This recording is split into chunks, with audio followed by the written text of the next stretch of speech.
What is up, ladies and gentlemen? Welcome to the channel. My name is Michael, and I hope you are having a fabulous day. Got some more Napoleon action. This time it's his retreat from Moscow, 1812. We're seeing what Napoleon, it's kind of some of the blunders he's made, a little bit of his ego and just unfortunate circumstances. We're also seeing the wilderness and Russia and all the dangers that come with invading Russia, especially going into wintertime when it's so vast and there's a scorched earth policy.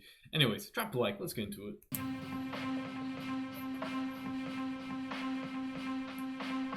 The music always hits. Russia, 1812. Napoleon invades his former ally with the largest army Europe has ever seen. But for the French Emperor, the decisive blow remains frustratingly beyond reach. Russia's resilience is unlike anything he's ever encountered. And as winter closes in, his army begins the most infamous retreat in history.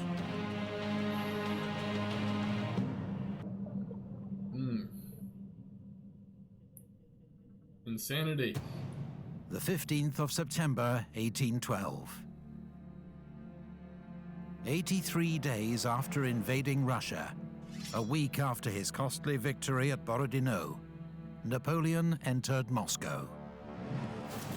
He expected to be greeted by dignitaries, formally offering the city's surrender.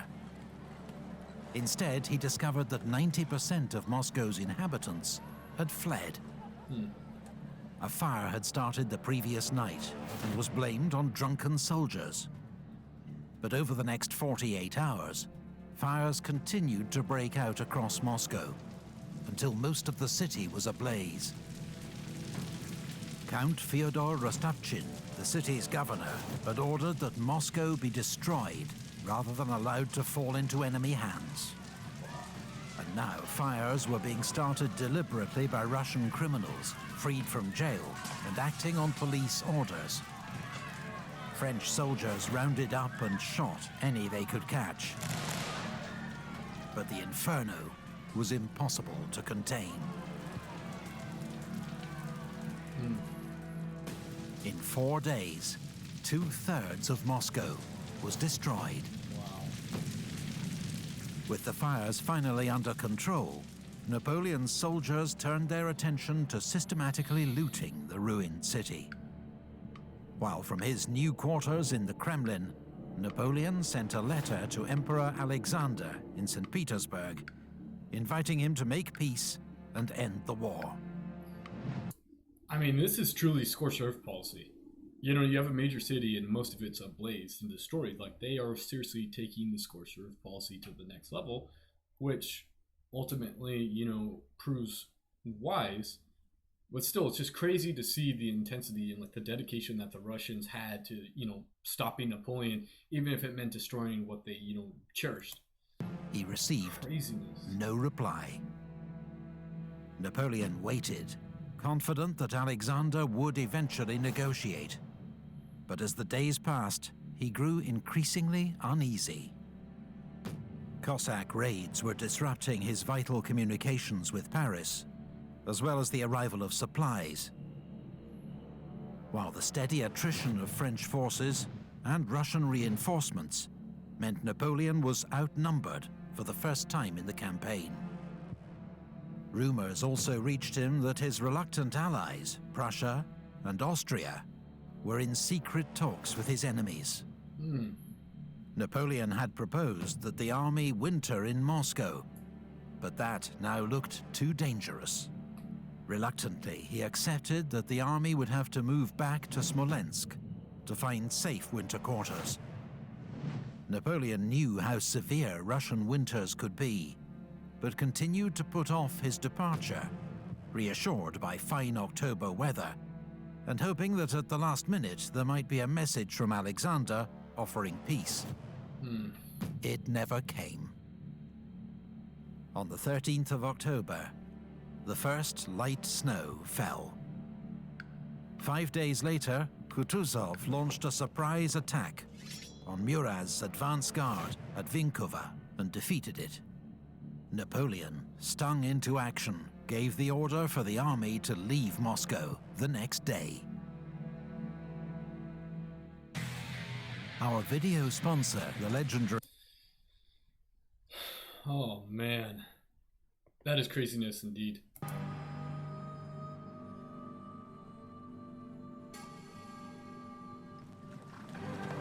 100,000 men of the Grande Armée left Moscow in a column 10 miles long, with an estimated 40,000 carriages and carts. There were women and children too, army wives and the vivandières, the women who cooked for the soldiers, as well as some civilians. Every wagon and pack was stuffed with as much food and loot as possible. As he set off, Sergeant Bourgogne of the Imperial Guard made an inventory of his pack.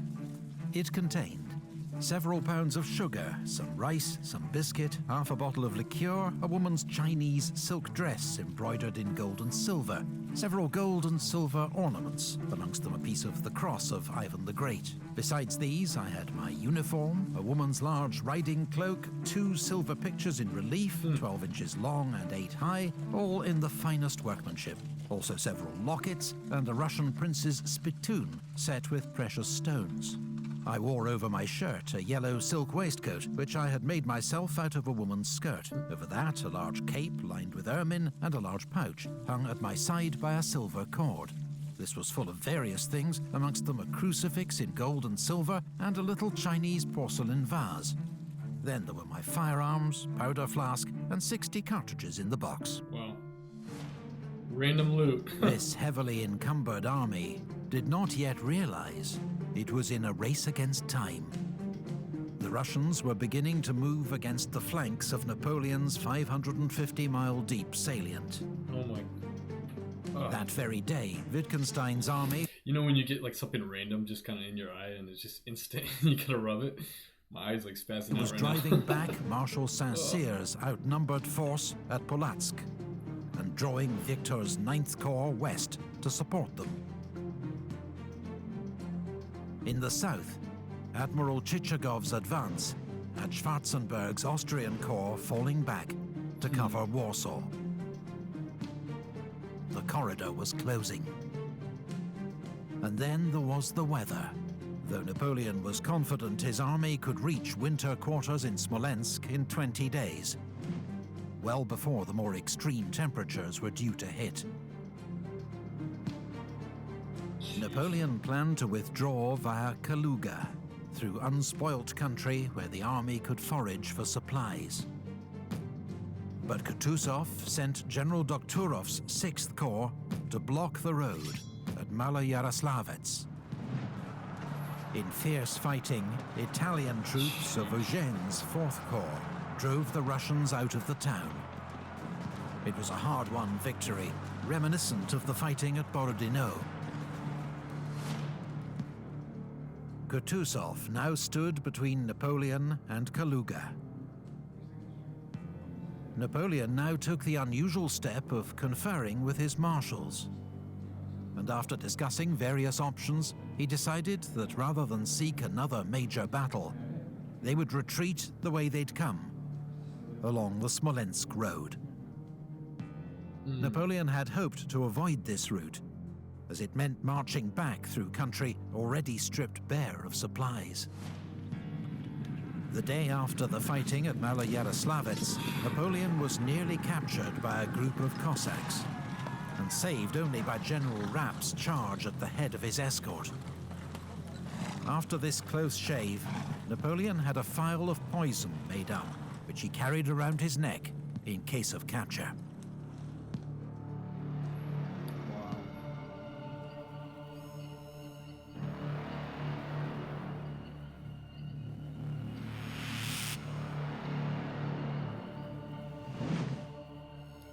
Napoleon's army set off on its new course, shadowed at a respectful distance by Kutuzov's army to the south.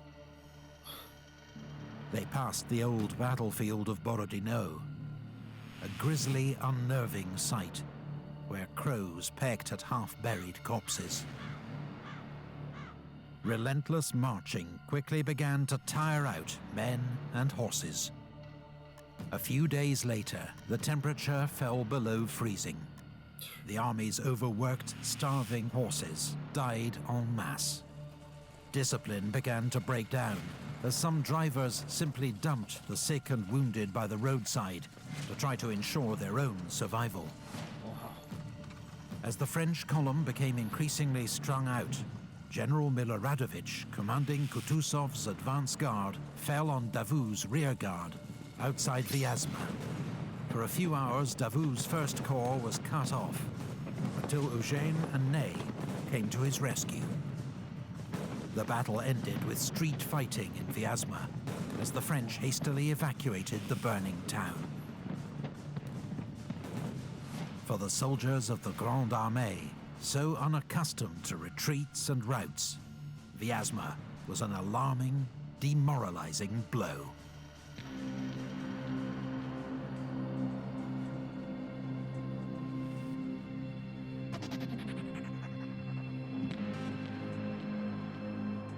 On the 4th of November, it began to snow heavily. The next night, temperatures plummeted to minus 20 degrees centigrade. Wow.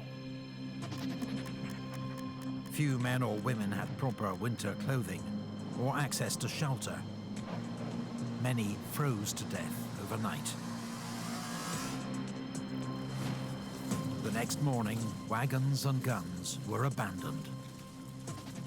Many soldiers sought to save themselves, ignoring officers, stealing horses and food, and leaving the column to scour the countryside for supplies.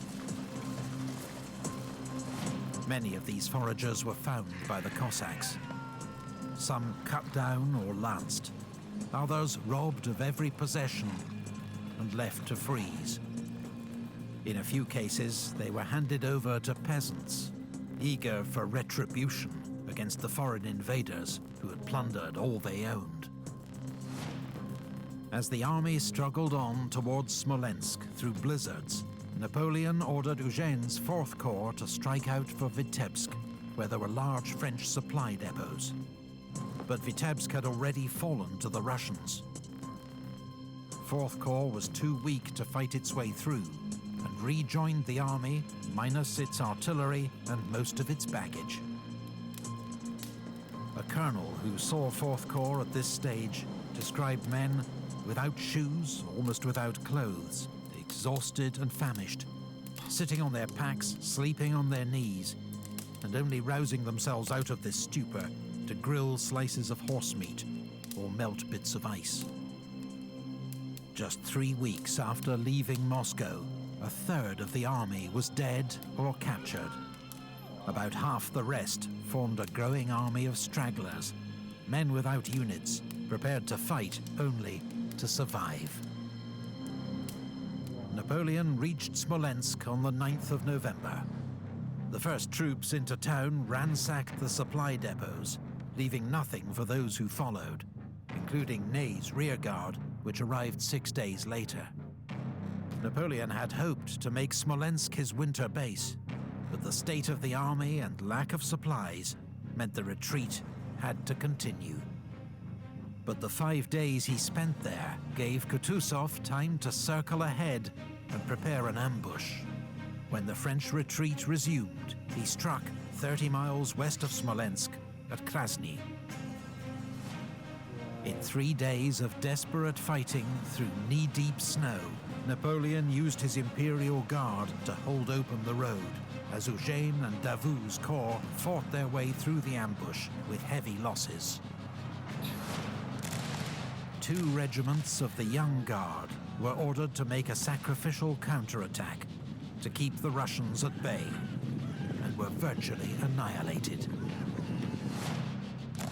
Kutuzov held back many of his troops and was blamed for not trying to destroy Napoleon's army when he had the chance.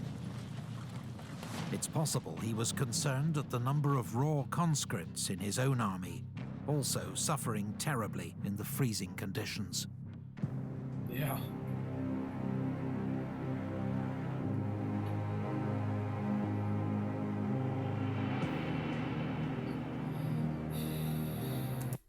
mean, these are some valuable history lessons nonetheless. I mean, just watching this is experience in itself. We're just seeing, the pure, catastrophic events that are unfolding due to the weather.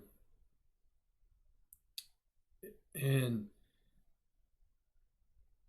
I mean, it's hard to fathom how fast things can change in conflict, especially during this time.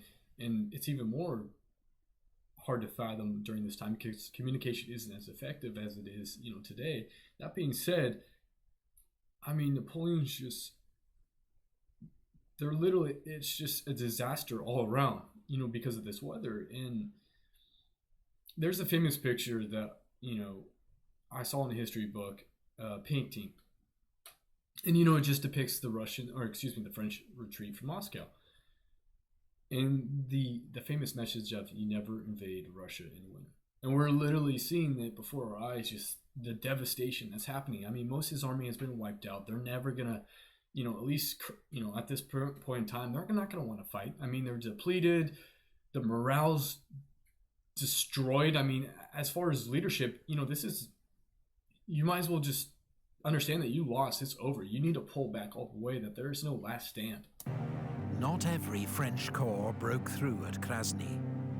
Marshal Ney and his 6,000-strong rearguard arrived on the 18th of November to find the road blocked by 60,000 Russian troops and no sign of the promised support from Davout's First Corps.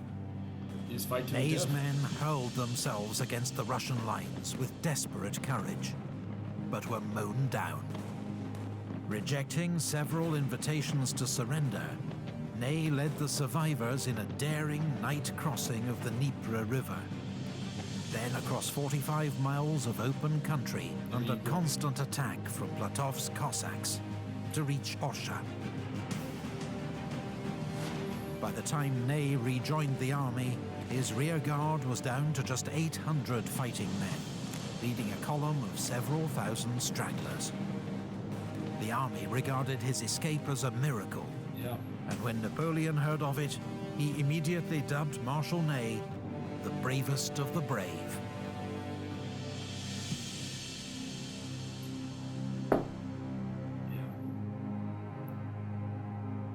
I mean, right there, we're seeing the example of Ney. That's literally all you can do is pull back. There is no surrender in this situation. And the fact that, 800 men of the 6,000 basically survived the event versus 60,000. I mean, they were drastically outnumbered. In a situation like that, the way I describe it is, this. When I'm on a hike and it gets tough and I'm doing a bunch of cardio and I'm climbing up the hill, you kind of start dreading it. Towards the end, you're like, oh gosh, man, I don't know if I want to finish this, yada, yada, yada. When you reach your destination and you're on the way back, instantly, the hike's easier because you're done. The motivational factor changes. And that just, we're seeing that approach with Ney in his regard. It's like, hey, the crappy part's done. We're past this. Let's go. Let's continue to, retreat and meet up with the army. But still, Napoleon had escaped one trap. Gosh. But now 3 Russian armies were closing in from different directions and outnumbered him nearly 3-1. From the east, Kutuzov's main army with 65,000 men. From the north, Wittgenstein with 30,000, steadily driving back Marshal Victor's 9th Corps. And from the south, Admiral Chichagov's army of Moldavia with 34,000, having detached General Ostensaken with 30,000 to prevent Schwarzenberg's Austrians and Reynier's Saxon Corps marching to Napoleon's aid. Napoleon was heading for Minsk, a major French supply base with vast stores of the food, clothing, shoes and ammunition that his army so desperately needed. But on the 21st of November, disastrous news arrived. Minsk had fallen to Chichagov. He'd then marched on Borisov, driven out the Polish garrison, and captured its bridge over the Berezina River. By rights, the Berezina ought to have frozen solid by now, so Napoleon could have crossed anywhere. But a sudden thaw had turned the river into a torrent of ice and freezing water.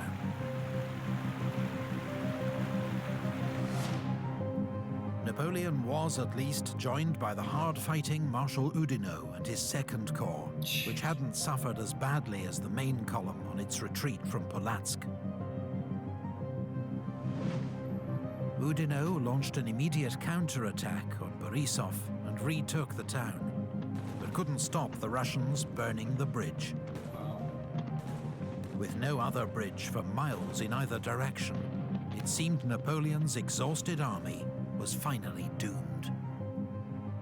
But there was one sliver of hope. Polish cavalry had found a ford across the river near the village of Studienka.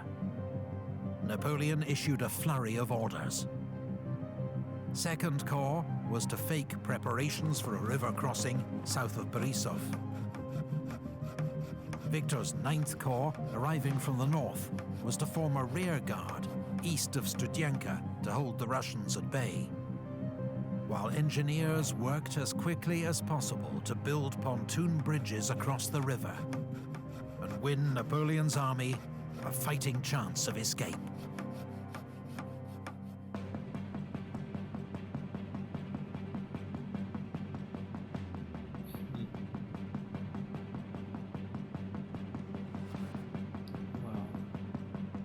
On the afternoon of the 25th of November, General Eblé's Dutch engineers began building two 300-foot pontoon bridges across the Berezina River. Wow. They worked day and night, sometimes chest deep in freezing water, and completed both bridges in less than 24 hours. Few of the engineers survived the ordeal. Chichagov had been totally fooled by the diversion south of Borisov and was moving his troops south to face it, allowing Napoleon's army to begin crossing its rickety bridges virtually unopposed. Oudinot's Second Corps led the way to secure a bridgehead, followed the next day by the remnants of the main army. Priority was given. I mean, that right there is your best strategy. You get, you create a diversion. We see this in D-Day over in Normandy. We're seeing the diversion and then basically kind of blocking, like they said, the beachhead, the bridge. It just kind of prevented the next wave of Russian troops to kind of come back and destroy these pontoons. But still, I mean, what utter chaos. Given to formed troops still able to fight.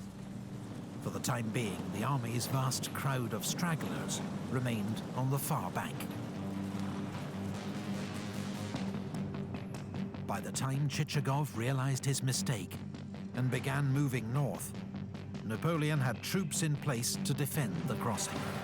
Yep. On the east bank, General Partonneux's 12th Division, 4,000 relatively fresh troops from Victor's 9th Corps, formed the rear guard. As Platov's Cossacks approached from the east, the vanguard of Kutuzov's main army, Partonneux tried to rejoin 9th Corps. No. But caught in a swirling blizzard, with visibility down to 50 meters, he marched straight into Wittgenstein's army. His entire division was killed or captured. The next morning, Chichagov and Wittgenstein launched coordinated attacks on both sides of the river. There was desperate fighting on the west bank, where Marshal Oudinot was, yet again, seriously wounded, but his Swiss infantry held the line, until General Doumerc's cuirassiers, the army's last heavy cavalry, charged and routed the Russians. At great cost, Polish and German troops of Victor's rear guard held off the Russians until dark, then pulled back across the bridges. For 2 nights, officers had been trying to get the vast camp of stragglers to cross the bridges when they weren't being used. But with temperatures reaching -30 centigrade, they'd preferred to stay put, huddled around their fires. At dawn on the 29th, with the army leaving and the Russians approaching, thousands of stragglers surged in panic towards the bridges. Dozens were crushed underfoot. Others fell or were pushed into the water, or tried to swim. which was certain death. When French engineers burned the bridges at 9 a.m, thousands were cut off and left to the mercy of the advancing Cossacks. Some became prisoners. Others were simply put out of their misery.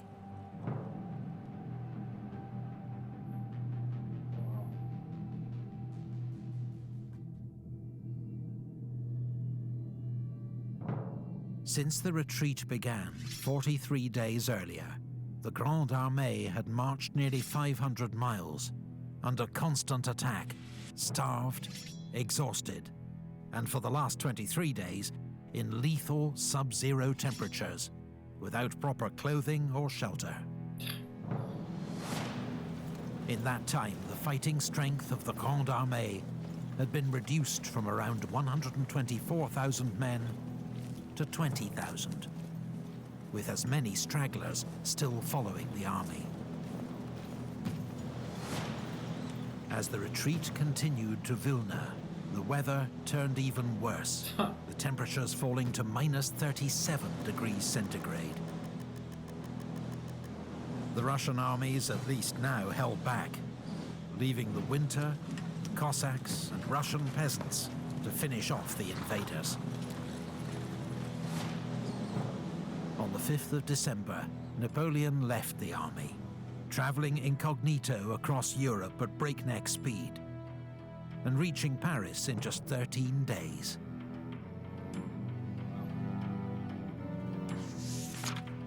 Naturally, English satirists capitalized on Napoleon seeming to abandon his defeated army, and many soldiers did regard it as an act of betrayal. But his generals supported his decision to leave. There'd already been one attempted coup against Napoleon in Paris, and there was much work to be done to rebuild the army and reassure France's allies. On the 9th of December, 51 days after the retreat began, around 20,000 ragged survivors of the Grande Armée began crossing the Niemen River back into friendly Polish territory. According to legend, Marshal Ney was the last man across.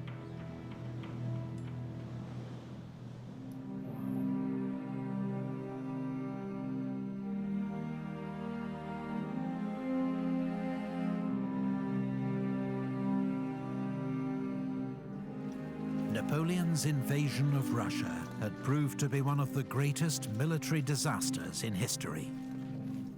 He had made fatal miscalculations about geography, logistics, and above all, Russia's political and strategic response to his invasion.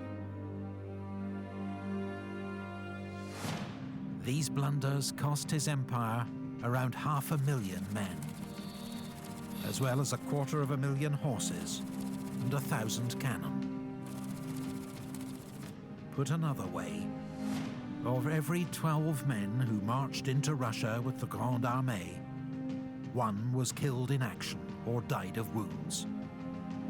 2 were taken prisoner, one of whom died in captivity. 7 died from disease or the effects of climate. Just 2 returned alive.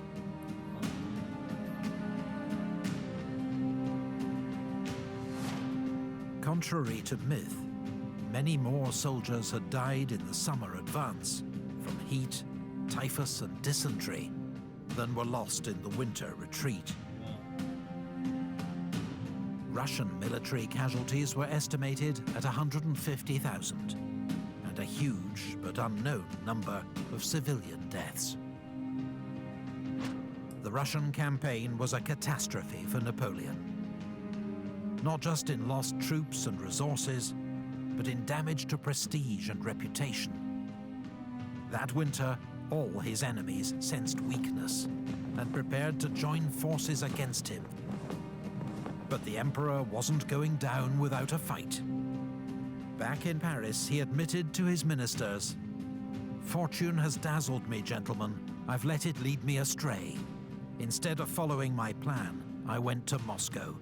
I thought I'd make peace there, I stayed too long. Well, I've made a grave mistake, but I'll have the means to repair it.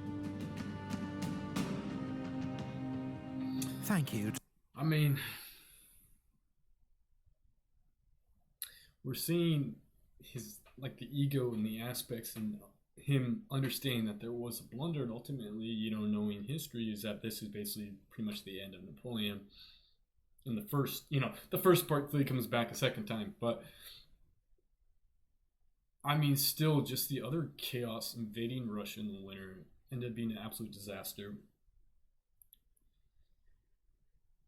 There's just so much territory and it's so vast, and he just made mistakes after mistakes. And you know, like they mentioned, that the weather was a huge factor, you know, not discrediting that, but like if we're looking at it that way, the winter was more, you know, is what's more talked about as far as, you know, kind of the casualties. But they mentioned that in the summer actually more people were killed, you know, and perished versus in the winter. But still, a lot of what happened was due to like his ego and what he believed he could do, and underestimating his enemy. And then when we saw at the last bit, you know, Napoleon talking to his like staff and his corps about like, hey, look, I made a mistake, I screwed up, this is what happened, yada yada yada, but I will fix it. You know, and I think that's cool to see the humility aspect and understanding that it's, you know, you're not invincible. Like things happen that can be out of your control, and we're seeing this in this whole marching into Russia, exactly that. But anyways, I mean, definitely a very somber Napoleon episode, to say the least. I mean, it's hard, you know, to comprehend the vastness of what Napoleon and his men went through, and a lot of them, you know, sacrificed their lives for the greater good. And you know, 1 out of 12 came back, and that's still, or excuse me, 2 out of 12 came back, and that's still just devastating, to say the least. But anyways, subscribe, turn on those bell notifications. More to come your guys' way. As always, stay healthy, stay happy, have a blessed day. Peace.